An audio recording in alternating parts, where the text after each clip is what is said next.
আচ্ছা, তোমরা কি খবর পেয়েছো বিষ্ণুপুরের এই দোকানটিতে নাকি এখন পাওয়া যাচ্ছে গরম গরম মাশরুমের পকোড়া? আরে হ্যাঁ গো, বিষ্ণুপুরে এই আইটেমটারই অভাব ছিল। শেষমেশ কিন্তু এই খাবারটিও আমাদের এখন প্রাণের শহর বিষ্ণুপুরে পাওয়া যাচ্ছে। দাঁড়াও দূর থেকে দোকানটিকে দেখলে বুঝতে পারবে। সত্যি কথা বলতে এই ঠেলা গাড়িটির মধ্যে কিন্তু খাবার আইটেম বেশ কয়েকটাই রয়েছে দেখলাম, যেখানে চিকেন কাটলেট থেকে শুরু করে ডিমের চপ, আবার ক্যাপসিকাম লঙ্কার পকোড়া থেকে রয়েছে সেই সকলের প্রিয় মাশরুম পকোড়া। আর এই আইটেমটি খাওয়ার জন্য সন্ধ্যা থেকে কত লোক এখানে ভিড় করে তা তোমরা বুঝতেই পারছো। দেখো, বাবার ছেলে মিলে কিন্তু এই দোকানটি করলেও ঠেলা গাড়ির প্রত্যেকটি খাবার কিন্তু আমার কাছে বেশ পরিষ্কার পরিচ্ছন্ন লাগলো। যেখানে একদম এই যে চোখের সামনে প্যাকেট খুলে মাশরুম ঢেলে তৈরি করা হবে এই শীতে গরম গরম মাশরুমের পকোড়া। মানে এই জিনিসটা কিন্তু আমার কাছে বেশ ভালো লাগলো, কারণ এখানে প্রত্যেকটি কাস্টমারকে একদম গরম গরম খাবার ভেজে কিন্তু তারপরে পরিবেশন করা হয়। আর এখানে এক প্লেট মাশরুম পকোড়ার দাম নিল মাত্র 20 টাকা।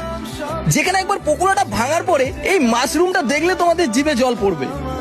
দেখো, যারা মাশরুম খেতে পছন্দ করো তাদের কাছে এই পকোড়ার টেস্ট কেমন লাগবে সেটা নতুন করে বলার কিছু নেই। আবার তার উপরে যদি শীতের সন্ধ্যেবেলাটা হয়, তবে ওই যে বললাম এর পাশাপাশি তোমরা আরো বিভিন্ন রকমের খাবার পাবে। তবে এই শীতে কিন্তু আরেকটা স্পেশাল খাবার রয়েছে, সেটা হলো এই ক্যাপসিকাম লঙ্কার পকোড়া, যেটা সচরাচর সব দোকানে কিন্তু পাওয়া যায় না। আর তোমরাও যদি এই গরম গরম মাশরুম পকোড়া এখান থেকে ট্রাই করে যেতে চাও, বিষ্ণুপুর রবীন্দ্র স্ট্যাচুর সামনে যে যদুভট্ট মঞ্চটি রয়েছে তার ঠিক অপোজিটে প্রত্যেকদিন সন্ধ্যাবেলায় ঠেলা গাড়িটি কিন্তু বসে। আরে তোমরাও একদিন আসো, খেয়ে দেখো কেমন লাগে। আর এই ভিডিওটি সেই বন্ধু বান্ধবীদের ট্যাগ করো যাদের সাথে এই পকোড়াটা খেতে আসতে চাও।